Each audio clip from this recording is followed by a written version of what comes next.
ত্রয়োদশ জাতীয় সংসদ নির্বাচনে কারচুপির অভিযোগ এনে হাইকোর্টে নির্বাচনী ট্রাইব্যুনালে মামলা করেছেন ঢাকা ১৬ আসনের বিএনপির প্রার্থী আমিনুল হক। তিনি আবেদনে ভোট পুনর্গণনা চেয়েছেন। বিচারপতি মোহাম্মদ জাকির হোসেনের একক হাইকোর্ট বেঞ্চে এই মামলার শুনানি হতে পারে।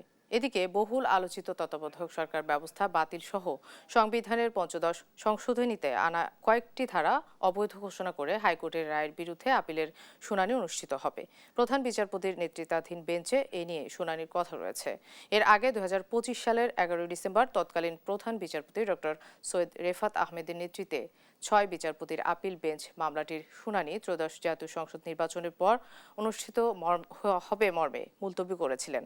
এছাড়া তত্ত্বাবধায়ক সরকার ব্যবস্থার রায়, জালিয়াতি ও হত্যাসহ ৪ মামলায় সাবেক প্রধান বিচারপতি এবিএম খায়রুল হকের জামিন প্রশ্নে আজ রায় হতে পারে। গেল ৪ মার্চ বিচারপতি মোহাম্মদ খায়রুল আলম ও বিচারপতি মোহাম্মদ সগির হোসেনের সমন্বয়ে গঠিত হাইকোর্ট বেঞ্চ এদিন ধার্য করেন।